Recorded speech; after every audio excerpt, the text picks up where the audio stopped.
what's called liberal right now used to be people allowing people to have an opinion, and it's not the case anymore. It's shifted altogether. The Democratic Party never was what they pretended to be, and I'm neither Republican nor Democrat. I'm an American. I'm a patriot. Yeah.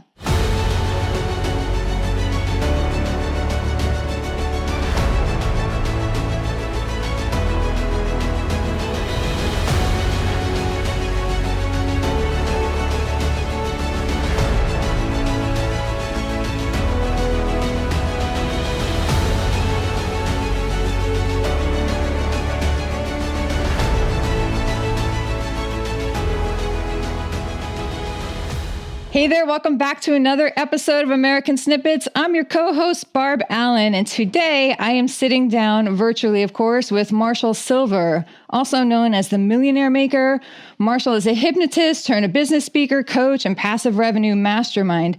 He's recognized as the #1 leading expert in subconscious reprogram and the master of persuasion and influence. He's trademarked, I believe, the term certainology, which we're going to get into because I'm so fascinated by all of that. He's a husband and father who, although he was born into a life packed with struggle, managed to build another life packed with magic, success, and fulfillment. And now he's doing the same to help other people do that in their own lives as well, which is super special to us and taps deep into what we believe in and why we're so excited to have you here today, Marshall. Thank you so much for taking the time to sit down with us. You're very welcome, Barb. I'm very happy to be here. It's quite challenging times going on right now. And I think the biggest thing people need is certainty. Yes, 100%. And it's why what you're going to talk about here is so relevant to everybody on so many aspects, right? We need certainty. We all need to bring a little magic into our lives, theoretically and, figuratively. And you touch on all of that. Plus, in the few minutes that we're talking, I'm sensing you have a kind of an undercore like love for our country and want people to do well. And, so there's all of that we need to get into and promote and push out there today. And I'm so happy that you're here with us. Yeah. Me too. And I want to clarify, I love my country dearly. Yes. And I'm definitely a patriot and definitely love my president. And I love what he was able to do in the first 3 years while he was in office, while he was being attacked nonstop. And it's interesting to me that on March 11th, I went and did a speaking engagement in San Diego. I'm at my beach house right now. My main residence is in Las Vegas. Right. But I was at my beach house, did an event. And when I got to the event, there were less than half the people the promoter had said were going to be there. And I said to the promoter, what's going on? He said, effing virus. And I got on stage and I'm a no punches pulled kind of guy. I'm going to say what I think. And, if you want to get attacked, have an opinion. So I often will give an opinion that's not popular because it's my opinion. Yeah. And I got on the platform and I said to the audience, you do realize this is a flu bug. And this is not the pandemic the media is fanning the flames to make it into. This is a flu bug. And anywhere from 20 to 60,000 people die every single year of what most people would call the seasonal flu. So when I came back from there, the next day, the NBA shut down their season. Then the NHL shut down their season. Then NASCAR shut down its season. And then the thing that I could have never imagined in my entire life, Vegas shut down. In my hometown, 24/7, the casinos all shut down. And I went, What the heck is going on here? And I'm still going, what the heck is going on here? Because it's deeper than what it appears to be. Yes. And, I think it bleeds into the sense of frustration, and frustration is another powerful force in people's lives. And this is just adding to the frustration and kind of spotlighting all the frustrating areas in our own lives, because now we're heaping more, but we're helpless. So you're feeling a sense of powerlessness, helplessness, frustration, anger, confusion. You don't know who to believe, who's lying to you, who's telling the truth, what you can grab onto, what you should do. It's a crazy our kids are living through history. Like they're going to remember this, their kids are going to learn about this. It's fascinating, really. Yeah. It is a unique moment in history. The one thing I want to say is that I've shared the stage with Donald Trump on at least 30 occasions. I've been backstage with him. They usually put me on right before him. They'd have an event run late. They'd have me get on stage when he was supposed to be on. Then he'd follow me because I sell things. And so they wanted the largest number of people possible in the room when I got on stage to sell things. And if there were any other president in office right now, I would be quite concerned. Yeah. I trust Trump. I know his heart. I know his attitude. I know he's a genuinely good human being. And my belief is, though, that what happened, and again, it's your show, and how far down the rabbit hole can we go? That's okay. I mean, personally, I love all of that. And you know what? Typically, we don't go deep into politics just because we're, we obviously have a lot of our own political beliefs, and it seems like they align with yours largely, but patriotism is what we're trying to kind of send out outside of politics, So yeah.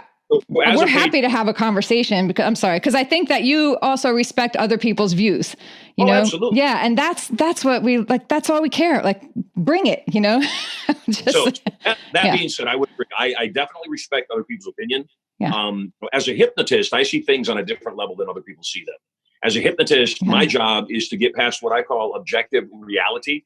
That's what the facts are. The facts are the guy walked across the stage, he turned, he scrunched his face, and then he kept walking. Other people might interpret that to say, oh, he was angry or he was upset with you or, he had indigestion. No, he walked across the stage, he turned, he scrunched his face, he turned back, he kept walking. That's what happened. Now, that said, meaning gets attached to things.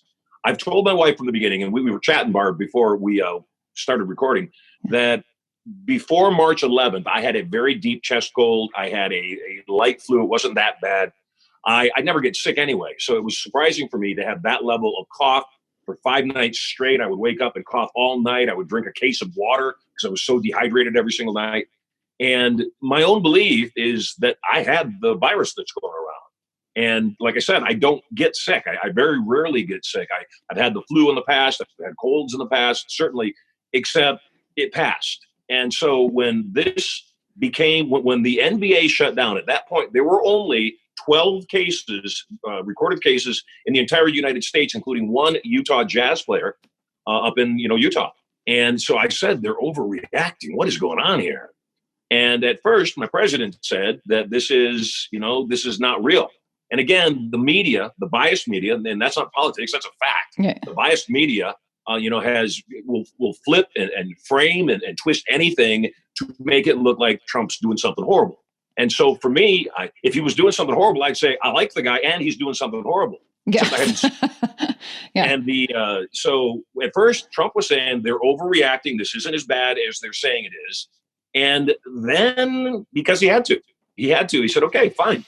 Then let's shut down the borders. Let's bring in the hospitals. Let's do whatever we need to do to protect people.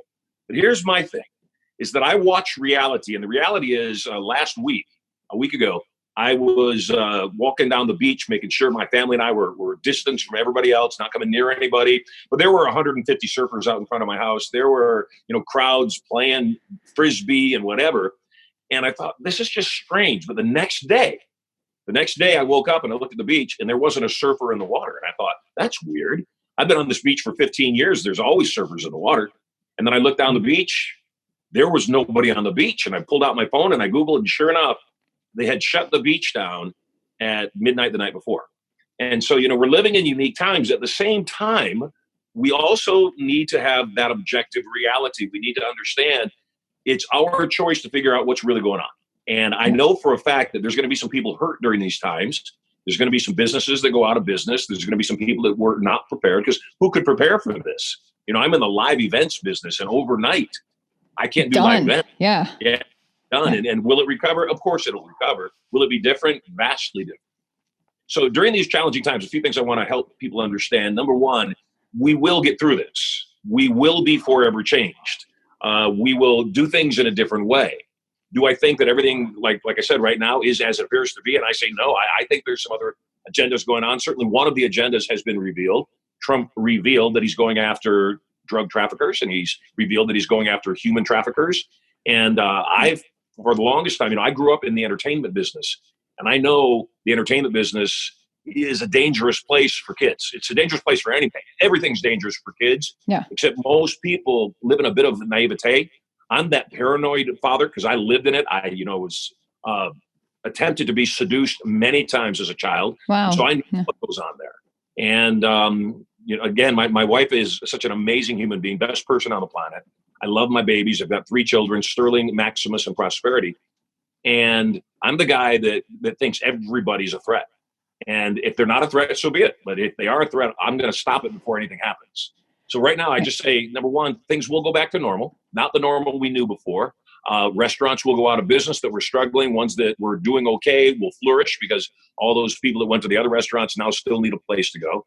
And we're going to see, my belief, because I always believe in things that can be good. We're going to see people coming together in a way they never have. Yeah. We're seeing a lot of things as patriots being exposed. We're seeing people being exposed, asking for $5 billion for Iran, which in due respect is a terrorist state. It really is.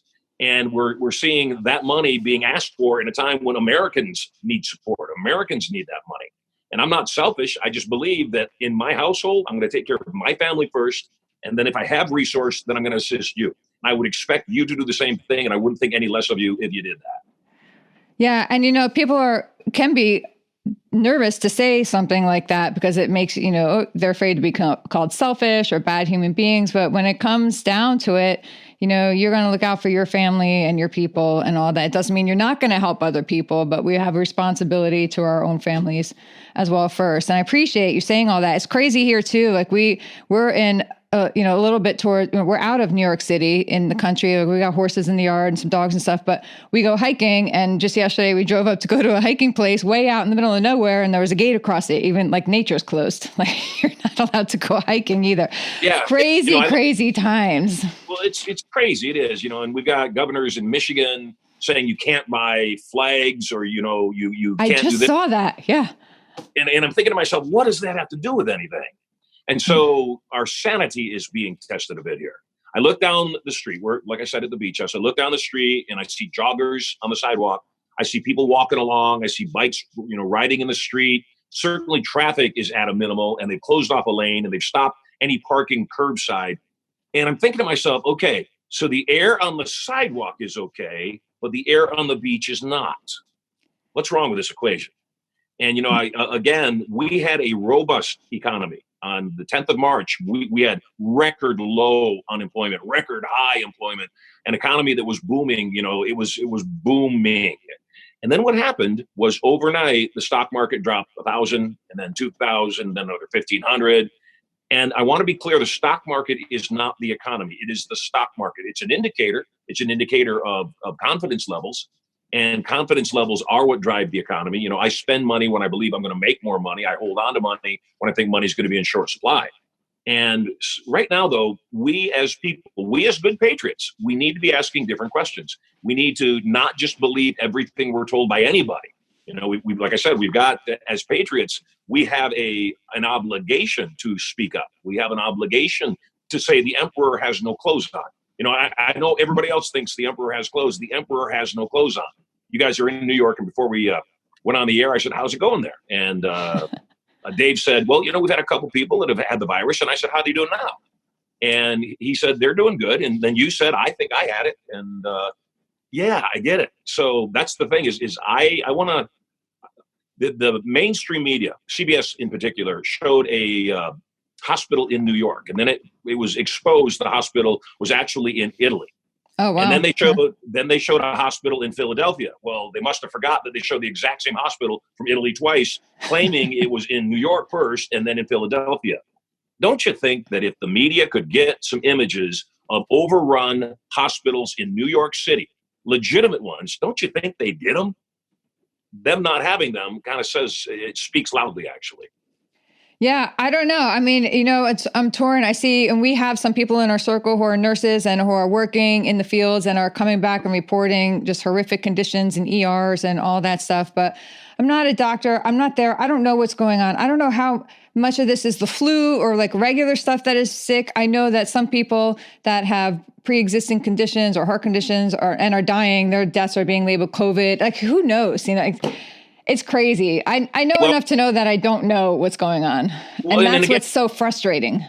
For sure. And you're doing the right thing. I have a lot of friends that are doctors. I have some friends that are nurses.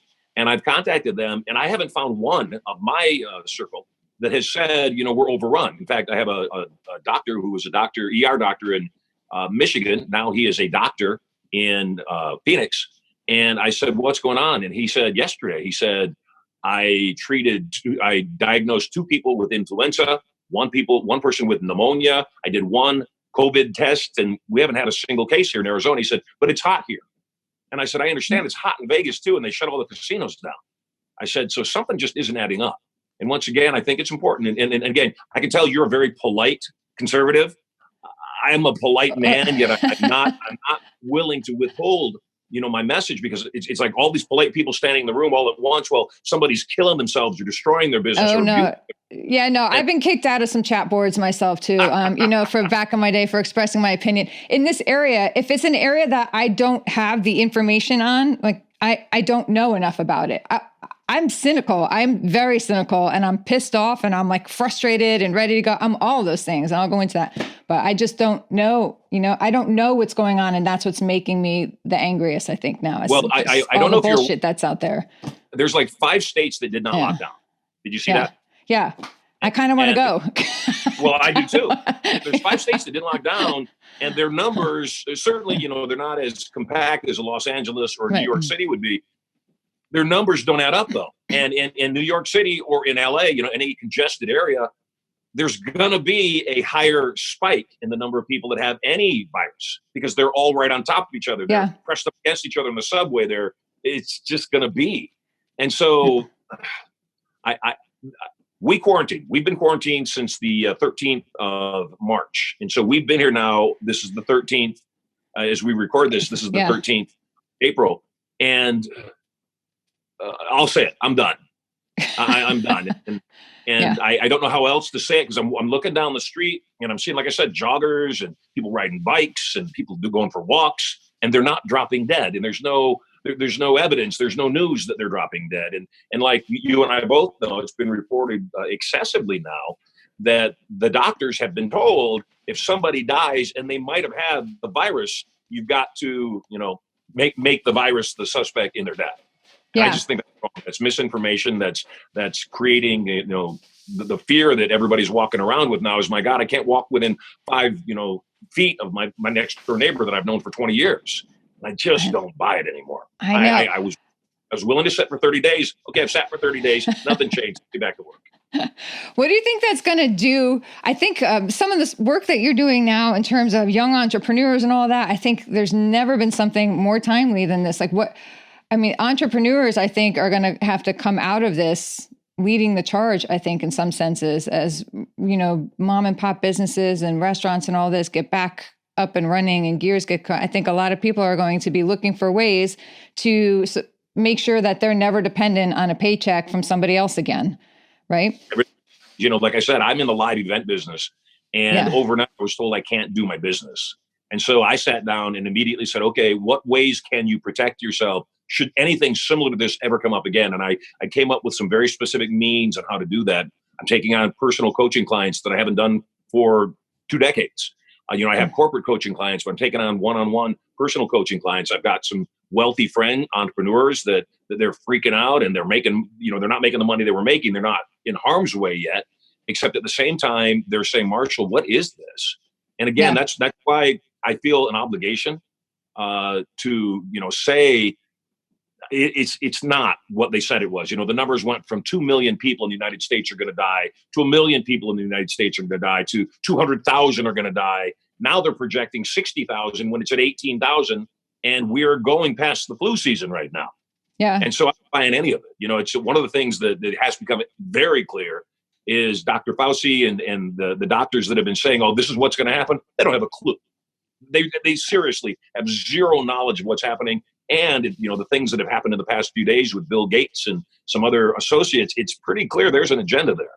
And the agenda is to get everybody vaccinated up. And we've already seen so many times that the vaccines don't necessarily work. In fact, sometimes harm people. And so if there is a very cheap drug that has been proven in numerous studies to be able to bring somebody back from this virus, to heal them from this virus, and there's people resisting the use of that medication, again, follow the money. It is what it usually looks like. It's Oxnard's not. And when you realize that there are people that are resisting things that could actually be good, look at them with suspect. Yeah, totally true. What do you think is a kind of business path or career path that somebody could, so somebody sitting in their home now who just lost their job, maybe they had a restaurant that went under or their corporate job is lost and they're like, oh shit, I got to come up with something fast. What are some advice that you have for them to kind of pivot and say, okay, rather than throw your energy behind stressing and worrying about what is, because you can't change anything that's happened, right?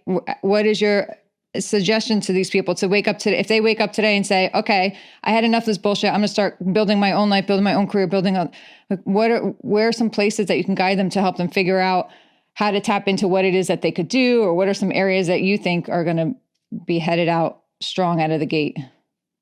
I think everything's going to be strong out of the gate. And I'm a little puzzled because, our president is a businessman, and he knows his idea of pouring a lot of money into the economy, yet getting it to people rather than getting it to banks specifically. I'm going to go full out because it's the nature of your show. The Federal Reserve, of course, is neither. And the Federal Reserve is pouring trillions of dollars into the economy, except they're pouring it directly into the banks still. The banks are being told, we want you to give these small businesses loans. We want you to give them, damage so that they can keep people employed, so that when we lift this veil, that everybody can go back to work and everything can, as quickly as possible, go back to how it was. The thing that I really think is that President Trump, again, he's too calm for calamity. And that's the one thing I keep watching him, is he's just too calm for calamity. When you have the entire world on your shoulders and it's real, there's more stress than he's expressing.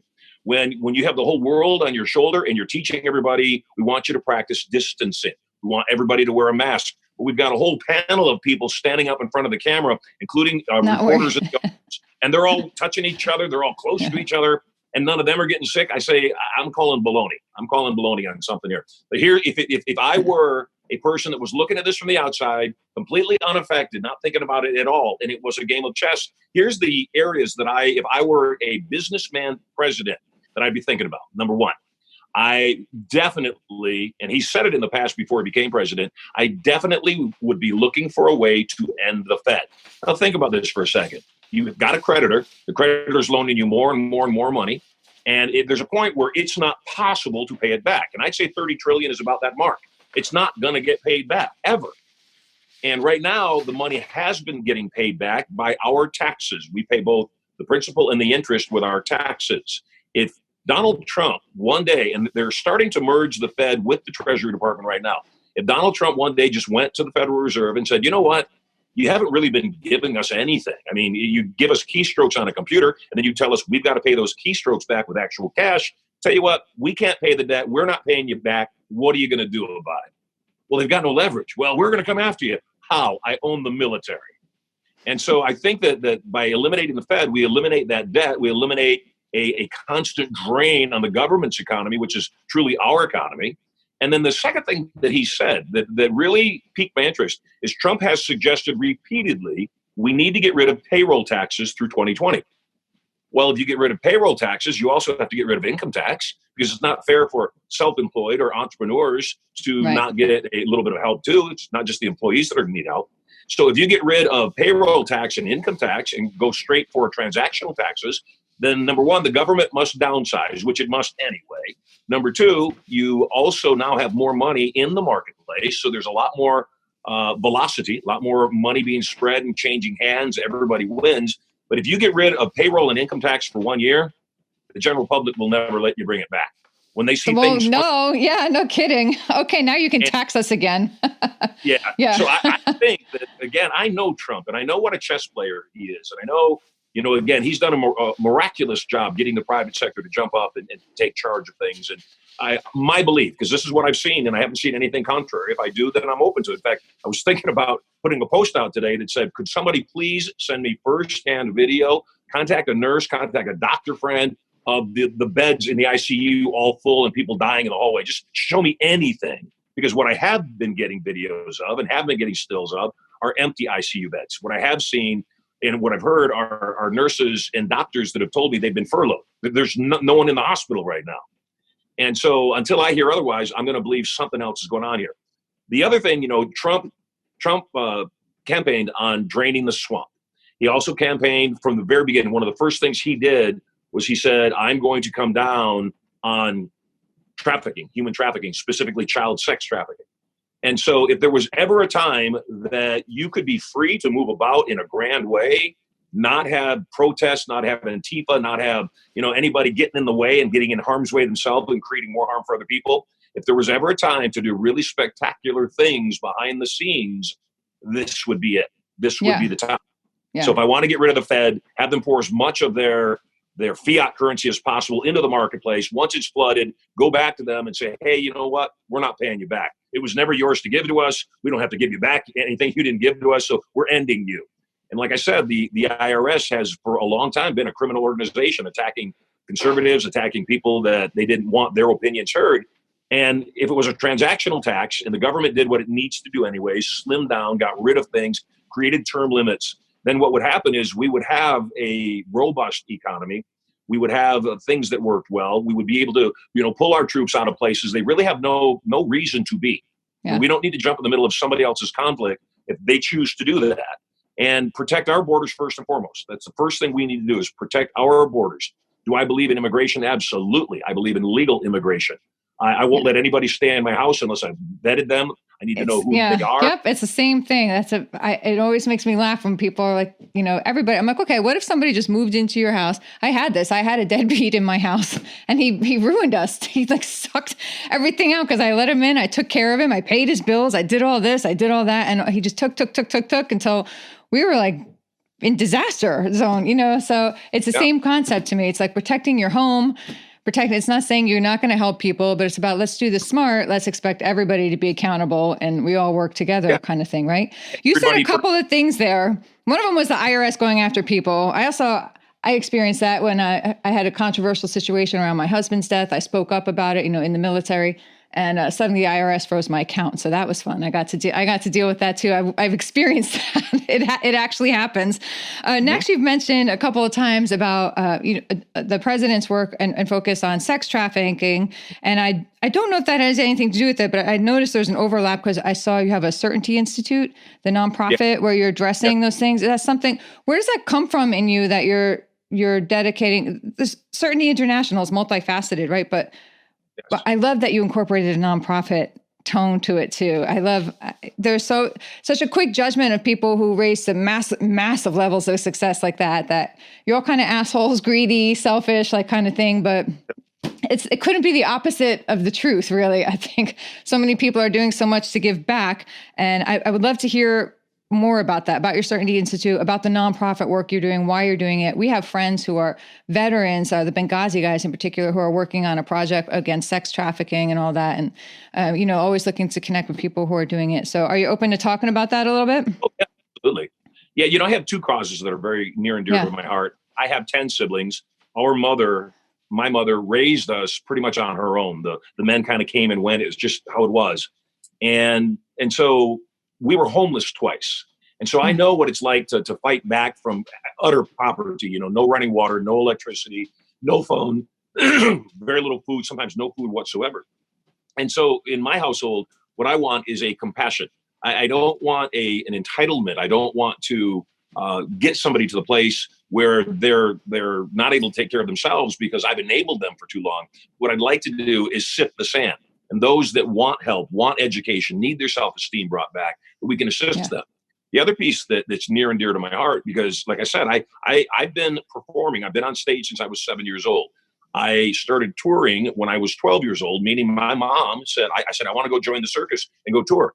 And so I went and joined the circus and went and toured, and I saw stuff and I had circumstances that, praise God, that I was not harmed by, that I got through, except I saw it repeatedly. And, full grown adults that are wanting to do harm to kids. And then, as I do more research and see more of what's there, it breaks my heart. I've got a 9-year-old, a 7-year-old, and a 5-year-old. And the things that people would do to children, how can that be? That's the worst crime imaginable. To me, that's worse than murder. And so the first thing is I don't think good people think everybody's good. Kind people think everybody is kind. Evil people think everybody is evil, and I'll just get my fair share. And the thing is good people cannot fathom the truth. And there's more and more documentaries, there's more and more film works, there's more and more information about what's really going on with these pedophile rings and with these traffickers and how horrible it is. I went down to Cuba And I used to smoke cigars, so I went down to Cuba for a cigar festival. And while I was there, I toured one of the factories, and the guy at the end, I said, I want to buy a couple of boxes. He said, don't buy them here. And he took me to his house, his apartment. He opened the door up, and there were stacks and stacks of boxes of cigars from the factory. So clearly he was stealing, or maybe he was gifted. I don't know what the deal was. So I bought a couple of boxes. That. Yeah. Yeah, I bought a couple boxes of cigars, and then I was about to leave, get back in the taxi, and he said, "You want anything else?" I said, "Like what?" And he said, "Rum." I said, "I'm okay." He said, "Girls?" I said, "Nah." He goes, "How about really young girls?" And just because I wanted to know where he was going with this, I said, "How young?" He said, 8, 9, 10. And I said, "I need to get in the cab right now." Except I got in the cab, and the hotel I was staying at, because it was the cigar festival, had a lot of Americans in it. And two of the Americans were people that they weren't friends of mine, but they ran one of the casinos. They worked in the casino, and I knew them, and they were staying there for the festival. And I got back, and I was in the casino playing some blackjack, and one of the guys walked up and he said, "How was your trip?" I said, "It was great." He said, "Great cigars, great rum, great fun, great history. It was amazing." He said, "Yeah, those really young girls were amazing." I said, "What are you talking about?" He said, "The guy, you sold you the cigars, set us up." And I looked at him, and I'm thinking to myself, you got to be kidding me. Except once again, good people think everybody's good. They don't realize the depths at which evil can go to. So it's very near and dear to my heart to keep, especially children, out of harm's way. Keep them safe. Keep parents educated. Don't let them, let somebody do a sleepover. Unfortunately, these are the days we live in, and I'm not going to be depressed about it. I'm going to be proactive about it and do something. It's kind of like the guy walking down the beach, and there's 1,000 starfish all over the beach, and he's walking with his buddy, reaches down and grabs one starfish and throws it into the water, and reaches down, grabs another one, throws it into the water, and his buddy says, "What are you doing?" He says, "I'm saving this starfish's life." And he said, "There's 1,000 here. You can't possibly make a difference." And he says, "I can make a difference in this one's life." And that's it. Good people just need to keep doing good. One of my good friends, I have a lot of great friends, but I'm so lucky. One of them has dedicated her life to saving horses, like equine rescue. She saves horses, and she puts it in the way, she's like, "Look, we can't all save the world, but we can all tidy up our own little corner of it." Right. And I love that, because I think if everybody found that one thing that they were into, whether it's animals, children, homelessness, veterans, name it, there's so many causes, right? If everybody picked one and went for it, what a difference, right? But in the people that do. So what is it that you're centered on? Let's get into Certainty International. I love it. It's so interesting. I wish I'd had something like that in our area for my kids when I was trying to raise them on my own and provide leadership to them while I was a disaster, And I think that a school like that, a place like that is just what a gift for parents to have for kids.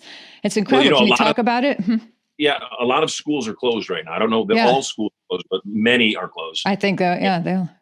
And so, people are homeschooling their kids. Right. And I think we homeschool for a reason. We homeschool because I don't, as a conservative myself, I don't want liberal ideologies pounded into my children's head. I don't want them to, do long math. There's so many things that public school doesn't do well. Now, I have a little sister that's a public school teacher, and she's the sweetest, kindest, most conservative person in the world. And she tells me what goes on there and what kind of agenda, these teachers pound into these young kids' heads. I think that I saw a note the other day. Somebody said, it's been so much work being quarantined. It's been so much work doing the homeschooling. She said, though, my children, I've never seen them this happy. I've never seen them so at ease, so not anxious. And she said, we'll never send them back to public school. And again, I think that that's so important for people to realize that we're in a time where a lot of things will be demonstrated. We're doing this Zoom right now, and I've done a lot of interviews over the last month. And I think that more and more people are going to realize that you don't need to be in someone's presence to do business with them. I don't have to fly to New York for a meeting with a major corporation to land their account. I can say, look, you and I both have better things to do. How about we jump on a Zoom, look into my eyes, see if you think you trust me, and I'll do the same. And then we'll either, do business together or we won't. So I think that a lot of travel will be reduced. People are realizing, we don't need to travel as much as we do. We could stay closer to home. I think that a lot of people are going to adjust. Most people are cooking at home more than they've cooked at home ever. My wife and I, we've been together for 13 years, and we've had every single meal here at home for the last month, which hasn't happened in 13 years. Unheard of, right? Yeah. Yeah. It's good. We started assigning teams in our house. Like we team one person up with another and they have to cook dinner that night. And we've had some interesting meals with kids cooking and all that, but you know, it's fun, right? You gotta make the fun where you can. You brought up your wife, and I would be completely remiss if I didn't ask you to share that story as well. We have a lot of good stories about how people met their wives. I have a couple good ones about how I met people in my life. I love your story of how you met your wife. Erica, I was doing an event in Boston. There were about 1,000 people in the room, and I was walking up the center aisle, and 4 rows back on the center aisle was this beautiful young woman. And I got on stage, and you got to qualify your prospects before you close the deal. So I said, is there anybody here that is single and would love some passion in a personal relationship? Put your hand up. Say, oh, yeah. Well, a bunch of people put their hands up. She didn't. She just looked at me and smiled. I said, okay, let me test it the other way. Who here is in a relationship already and wants more passion in the existing relationship? Put your hand up. Say, oh, yeah. She didn't put her hand up, and she looked away from me. I'm a cold reader. Every single thought we think creates a physical response in the body. So whatever we're thinking in our head, we're going to telegraph that. And so when she looked away from me and didn't smile that she wanted passion in a relationship and didn't put her hand up when I asked who's single, that told me she was in a relationship and she wasn't happy.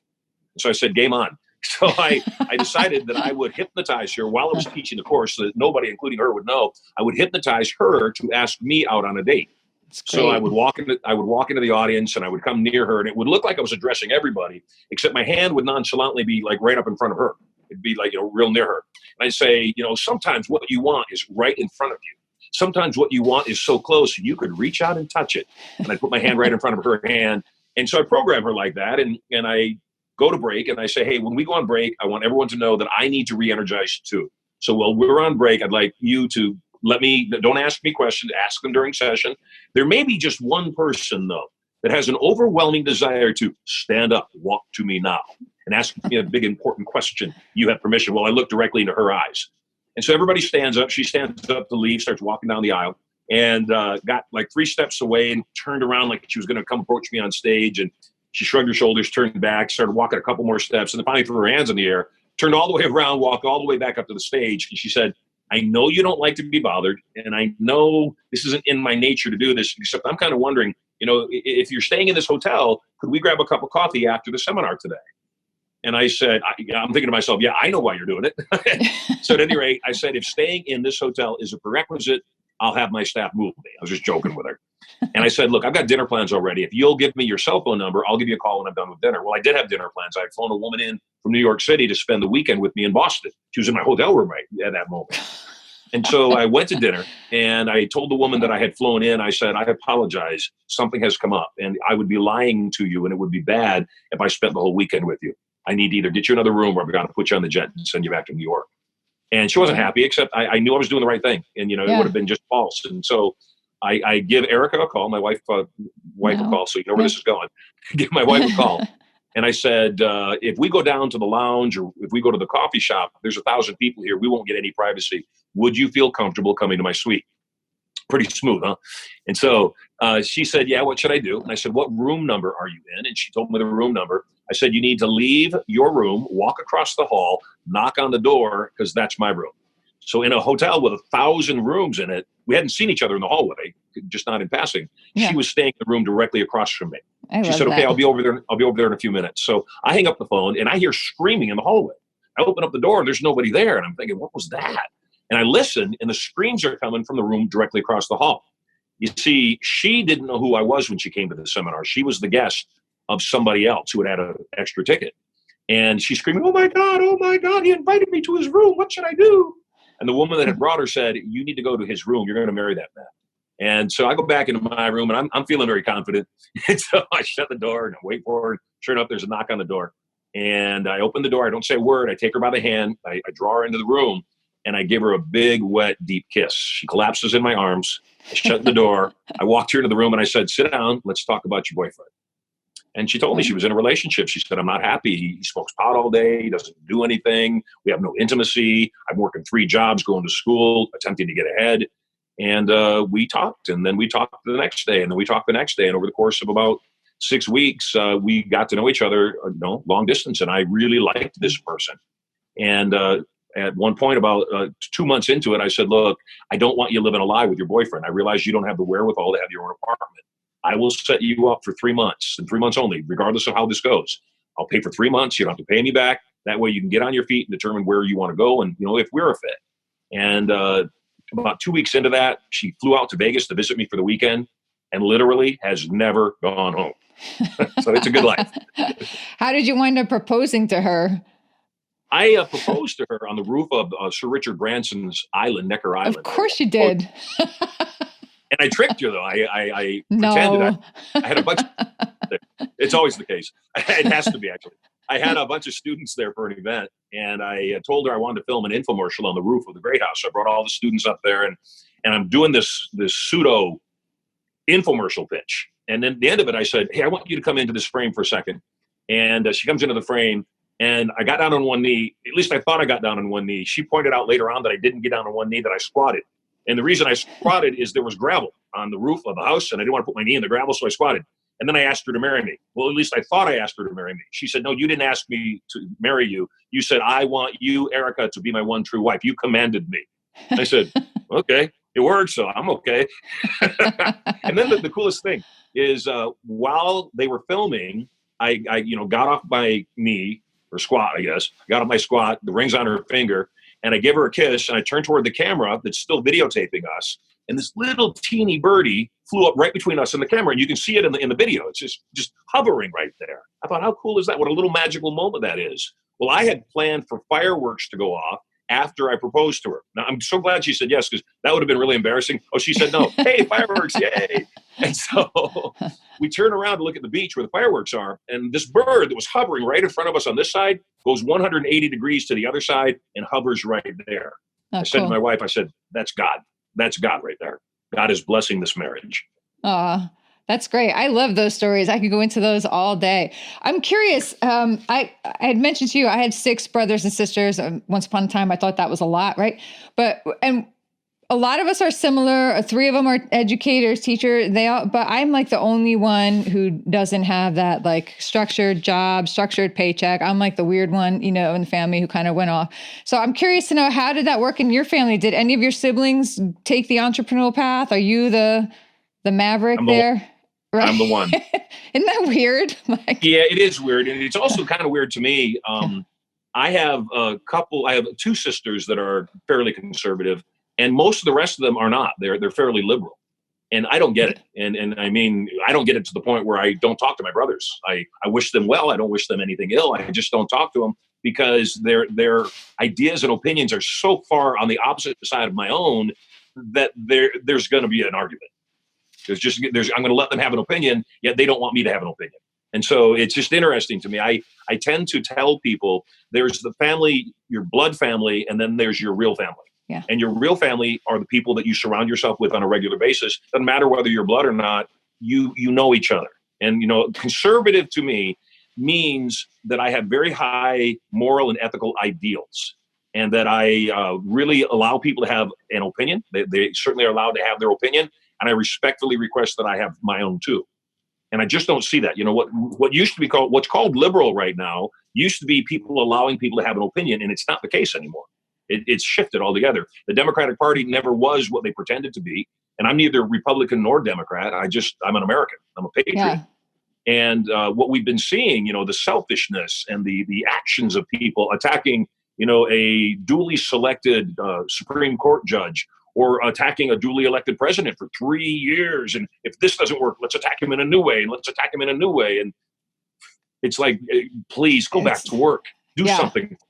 It's getting old. It's getting tired. I have that in my family too, where a lot of them kind of lean way the opposite way, to the point like we'll get along. We don't see each other all that much because our lives are different. But I just won't talk about it with them because they go like right to that orange face douchebag. They'll call on. I'm like, dude, all right, I'm out. Look, that's not a conversation, so I get it. It is frustrating. What do your kids lie in all this? I like since they were homeschooled as it is, and they lead this life where they're already experiencing leadership skills and doing things like getting up on stage in front of others already, where our kids, like I was terrified to go into a convenience store and like buy a bottle of water or something like from somebody, because I didn't want to talk to somebody, when I was 10 or something. So that's like a huge deal for a child to get up there and perform and they're doing magic at your new place, right? They're performing. So how is that? Are they, oh, go ahead. We have not yet completely, we're about to open the theater when this came down. Oh. And so they do perform, and they have been performing on stages, and from the time they were born, we've carried them on stage, and when I get them on stage, I have to pry the microphone out of their hand because they don't want to leave. They like it so much. And, it's so many things. I wonder if people made being on stage, presenting, having that level of confidence, if that was the norm. If they made my children, while we live a very abundant life, also for Christmas, as an example, they get 10 gifts each. They get one gift from Santa. Mom and dad get them 9 other gifts. That's all they get. They don't get 8. They don't get 11. They get 10. And I have friends that are wealthy that they seek to fill up a room with gifts for their kids at Christmas, or just be over the top. And I don't want my kids thinking that's a normal life. I want them to know, if you want something, my children, if they want something, I say, okay, what will you do to get that thing? If it costs $100, what effort, what work, what contribution will you give to me, to your mom, to somebody else to generate that value? And they're perfect about it. I'll give you and I'm definitely, proud of my children. We've been playing a lot of Monopoly, and we've been playing a lot of games over the last month. Yes, I know. And so we were playing Monopoly. My one son he's the best luck in the world. He's just got amazing luck. Like, there'll be a contest and he'll say, oh, I'm going to win that. And he wins it consistently. So we were playing Monopoly, and I wasn't having a very good round. And I had one of the properties, the lowest properties. I had one of the orange properties. He had the other one, and he had already gotten a Monopoly. And I was attempting to negotiate with him on some stuff, and I didn't want to do it because it would give him too much advantage. He just looks at me, he says, Dad, you can have the property. I don't need anything. He just gave me the property, so I had a Monopoly. And I said, son, you don't have to do that. He said, no, Dad, I want you to. I want you to have a Monopoly too. I want this to be fair. I thought, wow. Proudest moment of the day. Yeah, that's sweet. That is sweet when they take you by surprise. I call them, little leaders. My kids, when we were going through all this, they were very little, 6, 5, 3, and 1 when my husband was killed, right? And so I had to learn over the years, there would be these moments that my kids would come out and say something or do something that taught me this profound lesson on, resilience or grief or how to live in the moment or whatever it was. It seems like our kids, if you are open to it, have a message for you almost every day on how to kind of absorb something or learn something or maximize that day. So cool, right? From the mouths of babes. Yeah. They come out with the coolest things. Sometimes they come out with things I'm like, oh, you just said that, right? but sometimes they come out with some really cool stuff.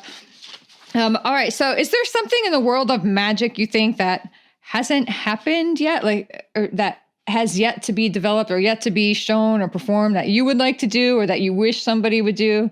Seems like it's getting more and more. People are harder to impress these days. I'm excited. The show that you were talking about is a show called Yeah. And we have a theater called Certainty Theater here in Southern California. And it was built in 1927, 300-seat little theater. And we're putting kid show in there. And it's not a magic show just for kids. It's a magic show by kids for kids of all ages. So they'll do Grand Illusion, they'll do Sleight of Hand, they'll do some really cool stuff. And the message, though, in the show is that you don't have to wait until you're an adult to have a business. You could have a business now.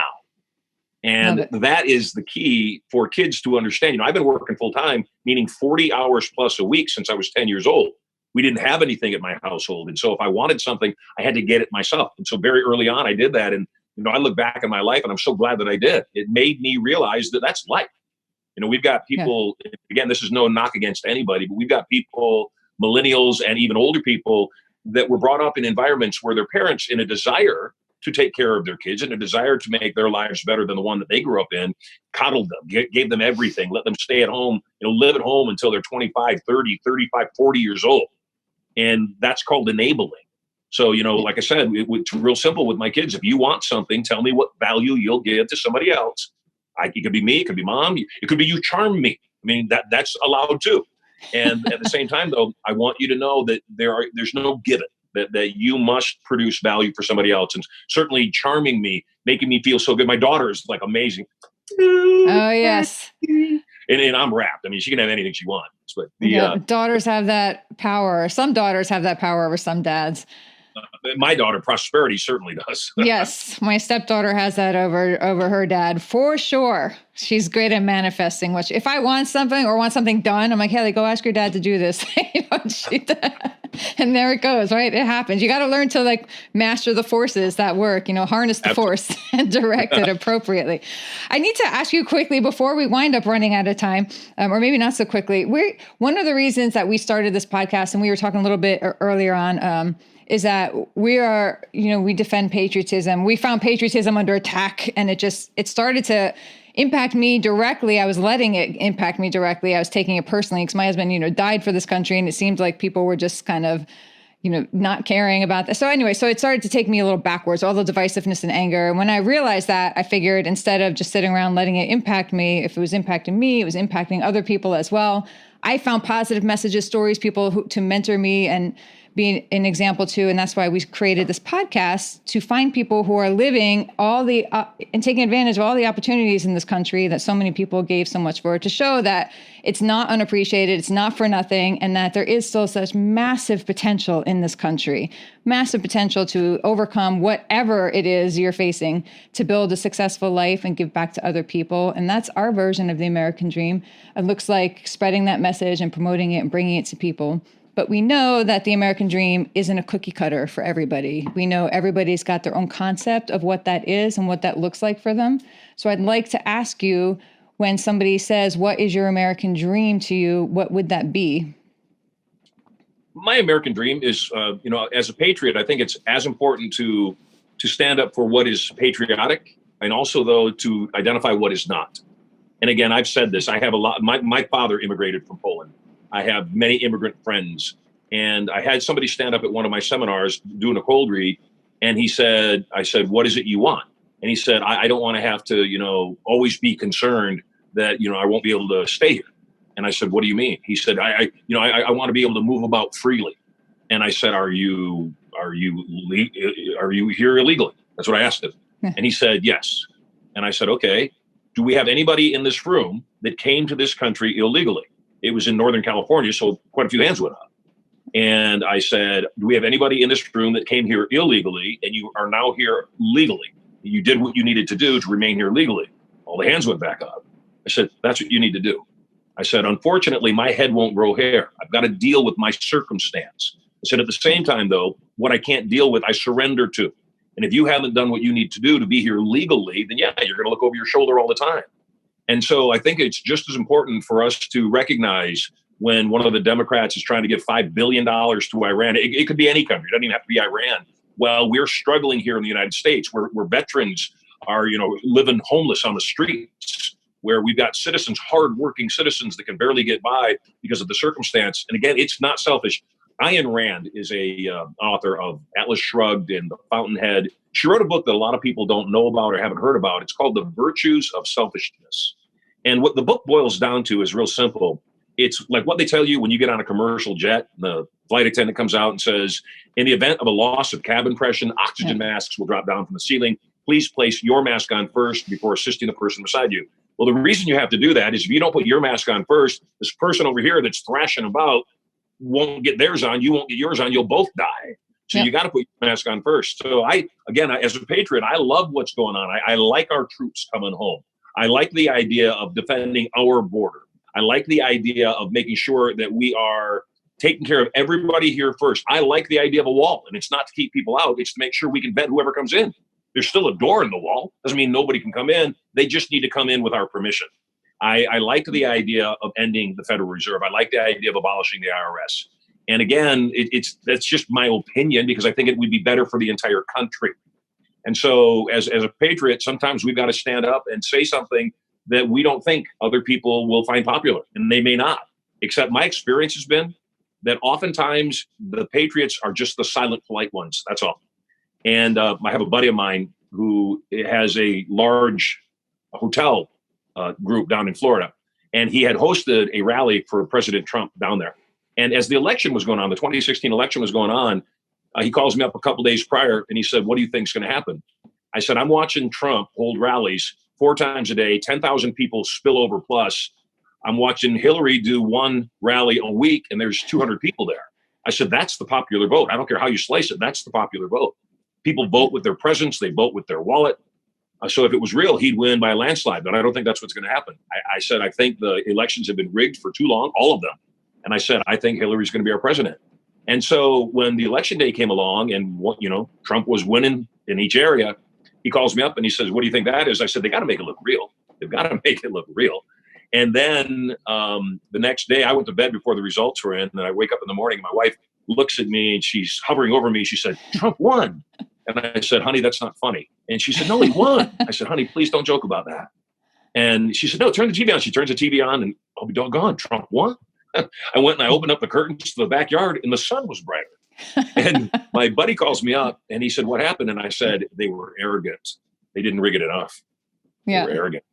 And so again, my idea of patriotism is to say when the emperor has no clothes on. My idea of being a patriot is to say, this needs to be fixed. These children cannot be harmed anymore. My idea of a patriot is, we're in this together. And as long as you're willing to do your fair share, I'm definitely willing to do mine. Yet I owe you exactly what you owe me. And that's nothing. And, kind of like my son giving me that Monopoly yesterday. It was the smallest Monopoly on the board. He still ended up winning, except it was that gesture of him being in a position to do so like that. And I asked him, why'd you do that? He said, because I love you, Dad. Aww. That's why people should give, because they want to, not because their arm is being twisted, not because they're being guilted into doing something. They should do it because they want to. And if they don't want to, so be it. Love it. Yeah. And that is super sweet. That's a way to make a Monopoly game interesting, man, because I don't last through Monopoly. My attention span goes, man, Marshall, I appreciate you so much taking the time to sit down with us today, to go into these things, to go into areas I know you don't typically go into either. Before I do let you go, I'd like to ask you, is there something that you actually really like to talk about, but people don't really ask you about, or things that you're interested in that nobody asks you about, or do they touch on it all? I think you've done a remarkable job of covering everything. Well, thank you. That I wasn't fishing, but I'll take it. I know that sometimes we overlook things, especially people who are interviewed so frequently. They tend to have like this one thing, but everybody, they're always kind of asked like trick pony, like perform, dance monkey, Yes, so. Exactly. I want to wrap it up by just saying, we don't know what's going to happen next. We don't know what's going to happen today, tomorrow, next week. We don't know. Yeah. And one of the most powerful skill sets we can possess is surrender. That doesn't mean you gave up. What it means is you surrender to the things you can't change. You stay focused on an outcome. You begin with the end in mind. You do your very best to put things in a proper order. A few years ago, when the second election was going on during Barack Obama's administration, I had certain concerns. They were attacking gun rights. They were attacking certain things that I hold dear to my heart. And I said to Erica, my wife, I said, I want to make sure we're really prepared. So we went out and I got 6 months worth of regular food, mostly canned goods and such. But I also got a pallet of wet wipes. I got a pallet of wet wipes. And we're not talking a little pallet. I got a big pallet of wet wipes. And everybody was like looking at me and making fun of me and laughing. And, oh, my God, what do you think is going to happen? Crap's going to hit the fan. And I brought it home, split up the pallet, put half at the Vegas house, took half to the beach house. And I didn't really think about it much until recently. And no one's laughing at me now. No, what is that? The grasshopper and the ant, right? You were the ant, and the rest of us grasshoppers had no toilet paper. Good thing we're good country people. We know what to do out here. Yeah, exactly. My son asked, are you concerned about toilet paper, Dad? All these people, hoarding toilet paper. Yeah. I said, son, I grew up on a farm with no running water. We had a 2-seat outhouse. The reason it was a 2-seat outhouse is Mom didn't want the kids walking to the outhouse in the middle of the winter by themselves in case they slipped, cracked their head wide open. I said, we never had toilet paper, ever. What we had was the Sunday edition of the Times. That's what we had, and that's what we used.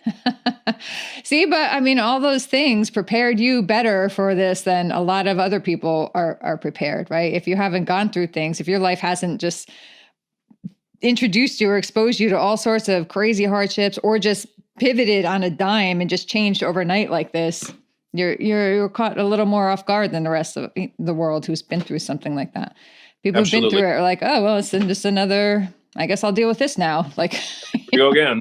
Yeah. The last thing encouraging that I want to say is we're in a unique circumstance in that the last recession of 2007, 2008, we slowly eased into it. And most people didn't see it coming because it crept in so slowly. We're in a different circumstance. We're really at this point only 30 days into the bulk of this thing. And the hardest part on people has been the uncertainty. What's happening? What's going to happen next? When are we going to be allowed to go eat at our favorite restaurant? When are we going to be allowed to go back to work? That's the concern for people. But I want to point out this fact, economic fact, is that, everything got suppressed at once. Everything got pushed down at once. And that means everybody is in the same boat. Some people didn't do well and other people, didn't do well. Everybody got pushed down at the same time. That means everyone simultaneously wants this to roar back. And again, I point out, we were 30 days ago, we were in the greatest economy I have ever seen in my lifetime. We were in a phenomenal economy. The toilet paper didn't vanish. The eggs didn't dry up. In fact, right now, the biggest challenge is the farmers are having to get rid of eggs and milk and all the stuff that was sold to all the restaurants that are no longer in business right now. All the cafeterias, all the schools. I think schooling will definitely change, but just keep this in mind. This will pass sooner or later. We will be able to move around about all by ourselves. I don't think there's going to be a time, I'll fight against it, that's for sure, a time where we're all mandated to get vaccines and chipped. And I think the blowback on Bill Gates is glorious. It's been beautiful. His Instagram account, he can't get rid of the comments fast enough because everybody has said, you're not putting something hell in. No. Yes. Yeah. No way. Yeah. That'll get my blood going. I'll get kicked off of rooms if I unload on that. That's insanity. It's criminal and we won't allow it to happen. Yeah. So the Patriots will rise up and Q sent me. I think there will be an uprising. They try to tell us you have to get this vaccine and there's a chip in it. Oh man. Not going to happen. Boom. Yeah. Why don't you do that while you're taking my guns? Yes. Yeah, right. Please. Or come take my kids while you're in. No, like none. I hope that just day never comes where they try to pull that. Look, if people want to connect with you and follow you and learn from you more so, we'll put all the links into the article that we do and we'll put them up on our site too, but I'd like them to hear it from you too for the people who are just listening to this. How can they connect with you? And I love that you're offering personal coaching now. I think one of the upsides of what's going on is there's a lot of opportunities for people now that didn't exist before, people that want to learn and study and grow and connect with people. Y'all are doing it now. So yeah, go ahead. Yeah, I'm coaching people. I have big corporate clients that pay me hundreds of thousands of dollars on an annual basis. And I'm doing private one-on-one coaching right now for a fraction of that. And the reason is that there's a lot of entrepreneurs that, and regular people, mostly entrepreneurs, because there's still an investment attached to it. Yes. That they just need to keep their head on straight. And even though they're smart people, they're afraid. I'm more concerned today than I would have been, say, 9 years ago before I had kids. I'm concerned for my family, first and foremost, way above me. I'm concerned about the world that we're going to leave for them. And so I'm doing everything that I can to make sure that we not only go through these times, that we actually thrive through these times. And the people that are willing to, do what it takes, the people that are willing to invest in themselves, use this downtime to prepare for the uptime that's about to come, those people, I want to just see them rewarded in such huge ways. They can find me at Sylver, SYLVER.com. They can reach my offices at 1-800-92-POWER. It's an 800 number, 1-800-92-POWER. If they're interested in doing some coaching or interested in checking out videos, go to the website, contact the office, and I'm more than happy to assist you. Obviously, I've been very open with my own feelings about our country and about my politics. And my desire is always to surround myself with like-minded patriots so that we can continue to reclaim our country. Awesome, man. Thank you so very much. And I hope you all have a happy apocalypse. I'm going to have an awesome day. We'll see you soon. Thank you so much. You bet.